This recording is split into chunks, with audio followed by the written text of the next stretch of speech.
अब बिहार में गठबंधन बनाकर फिर ठगने का उपाय कर रहे हैं। फिर वोट कीजिएगा, फिर भागेगा, लिख कर रखिए।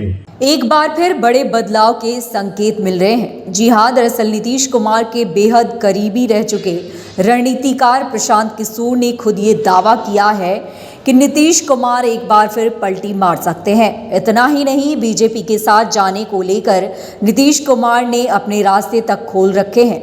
साथ ही कहा कि इसके लिए उन्होंने अपने एक खास नेता को भी इस काम के लिए रिजर्व रखा है।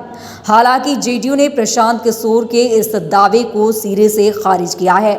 बता दें कि प्रशांत किशोर बिहार में जन सुराज यात्रा पर निकले हुए हैं। प्रशांत ने एक समाचार एजेंसी से बात करते हुए कहा कि नीतीश फिर से पलटी मार जाएं और बीजेपी के साथ चले जाएं तो किसी को हैरानी नहीं होनी चाहिए।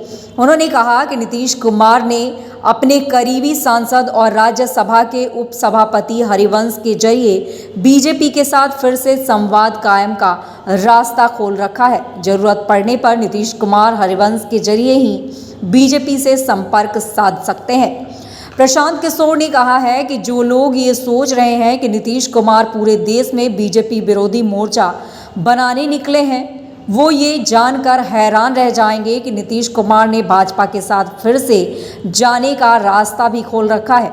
अपनी पार्टी के सांसद हरिवंश के जरिए वे बीजेपी से संपर्क में भी हैं। प्रशांत किशोर ने सवाल पूछा कि बीजेपी के सहयोग से राज्यसभा के उपसभापति हरिवंश ने आखिरकार क्यों नहीं उपसभापति पद से इस्तीफा दिया। अगर नीतीश कुमार के इतने बड़े कट्टर दुश्मन हैं तो उन्होंने क्यों नहीं अपनी पार्टी के सांसद हरिवंश को कहा कि वे उस पद को छोड़ दें जो बीजेपी की कृपा से मिली है।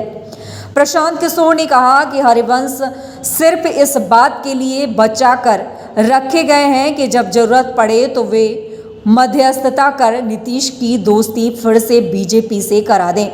बीजेपी के साथ जाने के लिए नीतीश फिर कोई नया बहाना ढूंढ लेंगे।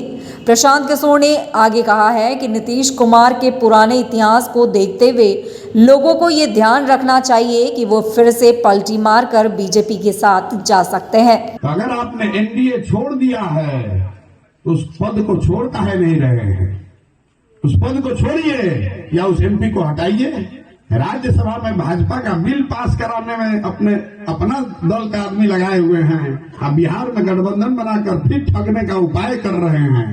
15 में आपने वोट दिया था, यह आदमी 17 में आपको ठग कर भाग गया।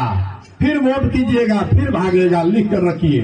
वहीं अब प्रशांत किशोर के इस दावे के बाद जब मीडिया ने राज्यसभा के उपसभापति हरिवंश सिंह से उनकी प्रतिक्रिया जानने की कोशिश की तो उन्होंने कुछ भी बोलने से इनकार कर दिया। लेकिन हरिवंश नीतीश कुमार के बेहद करीबी माने जाते हैं। पत्रकार से नेता बने हरिवंश को नीतीश कुमार ने दूसरी बार राज्यसभा का सांसद बनाकर भेज रखा है।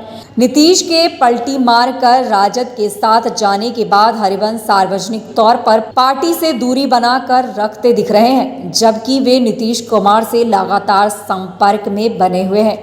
उधर जेडीयू ने प्रशांत किशोर के दावे को भ्रम फैलाने की कोशिश करार दिया है। जेडीयू के राष्ट्रीय प्रधान महासचिव केसी त्यागी ने कहा है कि नीतीश कुमार ने सार्वजनिक तौर पर ये ऐलान किया है कि वो जीवन में फिर कभी भाजपा से हाथ नहीं मिलाएंगे। त्यागी ने कहा है कि नीतीश कुमार पिछले 50 सालों से राजनीति में सक्रिय हैं, जबकि प्रशांत किशोर सिर्फ 6 महीने से राजनीति के मैदान में उतरे हैं। वे लोगों के बीच भ्रम फैलाने के लिए इस तरह की बयानबाजी कर रहे हैं। बहरहाल अब आने वाली तस्वीरें क्या कुछ परिवर्तन लाती है बहरहाल अब आने वाले दिनों में क्या कुछ परिवर्तन देखने को मिलता है, इसके लिए फिलहाल हमें थोड़ा इंतज़ार करना होगा।